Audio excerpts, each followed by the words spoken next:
மகன் தூய ஆவியின் பெயராலே ஆமேன். இன்றைய செய்தியானவை, கடவுள் மனிதனை ஏன் படைத்தார்? கடவுள் மனிதனை அன்பு கூற படவும் மற்றவர்கள் மேல் அன்பு செலுத்தவும் படைத்தார் என்பதே பைபிள் மற்றும் பல்வேறு சமயங்களின் கோட்பாடுகளில் படி உள்ளது. கடவுள் தமது சாயலின்படி மனிதனை படைத்தார். மேலும் மனிதனுக்கு தனிப்பட்ட வரங்கள், திறமைகளை கொடுத்து அவற்றை பயன்படுத்தி அவரது ராஜ்யத்தை உருவாக்க உதவுகிறார்.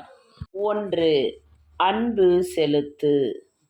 கடவுள் அன்பு நிறைந்தவர். அன்பை அனுபவிக்கும் மற்றவர் மீது அன்பு செலுத்தவும் மனிதர்களை படைத்தார். அன்பு என்பது ஒரு அடிப்படையான கோட்பாடாக உள்ளது. 2. கடவுளின் சாயல். கடவுள் மனிதனை அவர் சாயலில் படைத்தார். இது மனிதன் கடவுளை பிரதிபலிக்கும் அவருடைய குணாதிசயங்களை வெளிப்படுத்தவும் உதவும். 3. படைப்பின் நோக்கம்.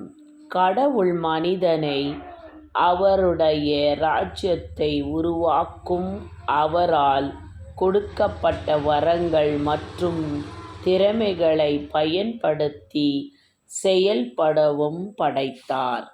4. உறவுகள். அன்போ மனிதன், குடும்பம், சமூகம் மற்றும் கடவுள் ஆகியவற்றுக்கும் இடையிலான உறவுகள் அன்பின் அடிப்படையில் அமைந்தவை.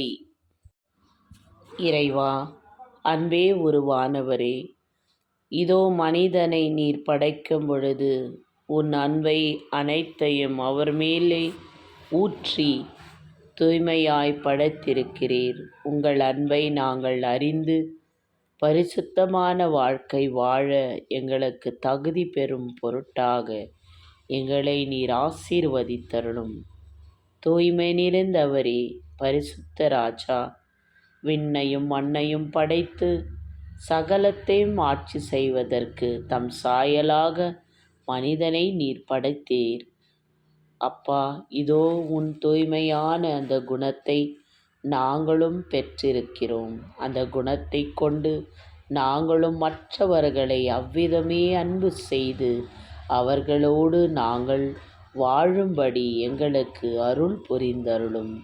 தூய்மை நிறைந்தவரே, பரிசுத்த தேவனே, உங்கள் மாட்சியும் மகிமையும் ஒவ்வொரு இல்லங்களில் மேல் இருப்பதாக. அன்பே உருவானவரே, தூய்மையின் தேவனே, உங்களுடைய பரிசுத்த குணாதிசயங்கள் அனைவர் உள்ளத்தில் இறங்குவதாக.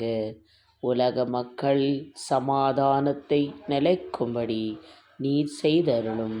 தூய்மையின் தேவா, நீர் வரும் காலத்தில் ஒவ்வொரு ஆத்துமாவும் பரிசுத்த ஆத்துமாவாக மாறட்டும். உலக மக்களை தங்களுடைய கரங்களில் ஒப்புக்கொடுக்கிறேன்.